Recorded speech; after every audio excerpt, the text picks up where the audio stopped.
अमेरिकी संसदमा गत वर्ष पेश भएको तिब्बत स्वतन्त्रता ऐन अर्थात् तिब्बत इन्डिपेन्डेन्स एक्ट छलफलका लागि परराष्ट्र मामिला समितिमा पठाइएको छ।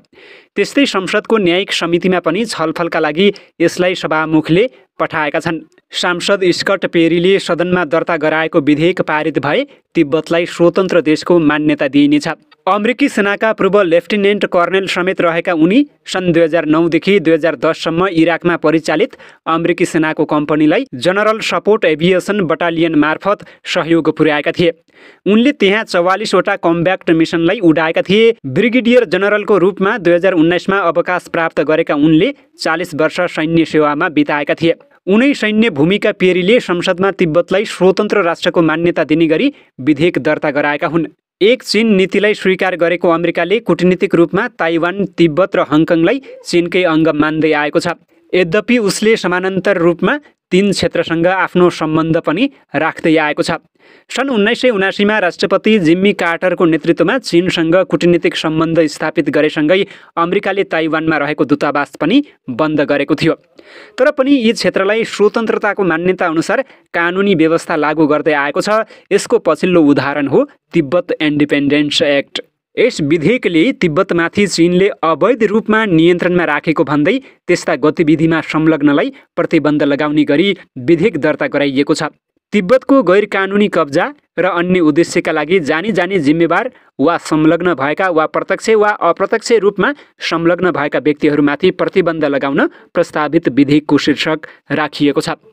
यसलाई छोटकरीमा तिब्बत इन्डिपेन्डेन्स एक्ट नाम दिएको छ। विधेयकमा तिब्बत स्वतन्त्र देश भएको भन्ने पुष्टि गर्न 9 वटा अमेरिकी कानुन तथा प्रस्तावहरूलाई उल्लेख गरिएको छ। विधेयकमा कङ्ग्रेसले तिब्बतलाई चीनदेखि छुट्टै राष्ट्रको रूपमा एक्सपोर्ट इम्पोर्ट बैंक एक्टको 1986 को संशोधनमा उल्लेख भएको जनाएको छ। त्यस्तै फरेन रिलेसन अथोराइजेसन एक्टको आर्थिक वर्ष 1992 र 1993 मा कङ्ग्रेसले तिब्बतलाई नियन्त्रित रूपमा व्याख्या गरेको र तिब्बतमाथि चीनको नियन्त्रण अन्तर्राष्ट्रिय कानुन अनुसार अवैध भएको पाएको उल्लेख गरेको छ। प्रस्तावित विधेयकमा अथोराइजेसन एक्टको एक देशले अर्को देशको सार्वभौम सत्ता विरुद्ध भूमि प्राप्त गर्ने तरिकाको रूपमा आक्रामकता र अन्य गैर कानुनी बल प्रयोग, एक देशले अर्को देशमाथि अवैध कब्जालाई अमेरिकाले विरोध गर्छ र अन्तर्राष्ट्रिय कानुनको उल्लङ्घनको निन्दा गर्दछ भन्ने वाक्यांश उद्धृत गरिएको छ।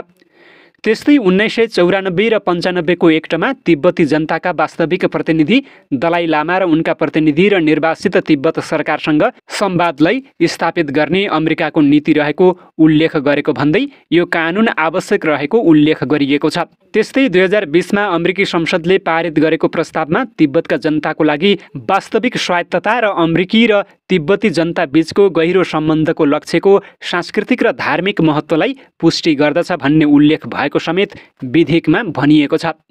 विधेयकमा 1951 मा चीनले तिब्बती प्रतिनिधिहरूलाई जबरजस्ती 17 बुँदे सहमतिमा हस्ताक्षर गराएको र त्यो समझदारी पत्रमा तिब्बती जनतालाई केन्द्रीय जनसरकारको एकीकृत नेतृत्वमा राष्ट्रिय क्षेत्रीय स्वायत्तताको प्रयोग गर्ने अधिकार रहेको केन्द्रीय अधिकारीहरूले तिब्बतको विद्यमान राजनीतिक प्रणालीहरूलाई परिवर्तन नगर्ने प्रतिबद्धता गरिएको स्मरण गराएको छ। त्यस्तै अमेरिकाले तिब्बतलाई स्वतन्त्र मान्यता दिनु अमेरिकाको राष्ट्रिय सुरक्षामा फाइदाजनक रहेको समेत उल्लेख गरेको छ।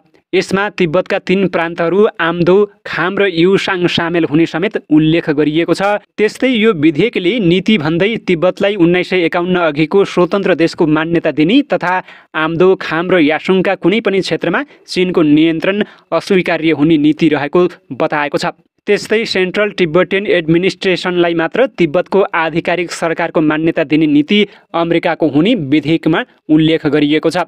त्यस्तै विधेयकले यो ऐन लागू भएसँगै राष्ट्रपतिलाई स्वतन्त्र देशको रूपमा मान्यता दिने अधिकार राष्ट्रपतिलाई दिएको छ। त्यस्तै सिटिएका सिकियोङ प्रमुखलाई अमेरिकी राष्ट्रपतिले 1 वर्षभित्र अमेरिका भ्रमणमा औपचारिक भ्रमणमा बोलाउने समेत उल्लेख गरिएको छ। त्यस्तै विधेयकको 4थो खण्डमा तिब्बतका व्यक्ति तथा संस्थामाथि प्रतिबन्ध लगाउने व्यवस्था गरिएको छ।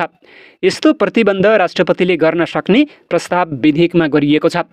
यसरी प्रतिबन्ध लगाइने व्यक्तिको सूची राष्ट्रपतिले ऐन लागू भएको 180 दिनभित्र संसदीय समितिमा पेश गर्नुपर्ने उल्लेख गरिएको छ। यस्तो सूचीमा सूचीमा विदेशी व्यक्तिहरू, सरकारका वरिष्ठ अधिकारीहरू, सैन्य अधिकारी तथा अन्य व्यक्तिलाई राखिएको छ, जसले प्रत्यक्ष वा अप्रत्यक्ष रूपमा तिब्बतमाथि चिनिया कम्युनिस्ट पार्टीको नियन्त्रणलाई समर्थन गर्दछन्। त्यस्तै यस्तो सूची ऐन लागू भएको 180 दिनभित्र अध्यावधिक गर्नुका साथै त्यसपछि प्रत्येक 5 वर्षमा यसलाई अध्यावधिक गर्ने प्रस्ताव गरिएको छ। यसरी तयार हुने सूची परेका व्यक्तिहरूको सम्पत्ति जफत समेत गर्न सक्ने प्रस्ताव विधेयकमा राखिएको छ। विधेयकले राष्ट्रपतिमा इन्टरनेसनल इमर्जेन्सी इकोनोमिक पावर एक्टको अधिकतम प्रयोग गर्न सक्ने अधिकार दिएको छ, जसले सूचीमा रहेका व्यक्तिको अमेरिकामा रहेको सम्पत्ति वा अमेरिकाको पहुँचमा भएको सम्पत्तिमा रोक्का गर्न सक्नेछ। त्यस्तै त्यस्ता व्यक्तिहरूलाई भिसा भर्ना तथा माफीमा अयोग्य घोषणा गर्न सक्नेछ, जसमध्ये उनीहरूलाई अमेरिका प्रवेशमा रोक, भिसा प्राप्तिमा रोक तथा माफी वा त्यहाँको इमिग्रेसन एन्ड नेसनालिटी एक्टको अधिकार प्रयोगमा रोक लगाउन सक्ने प्रस्ताव विधेयकमा उल्लेख गरिएको छ।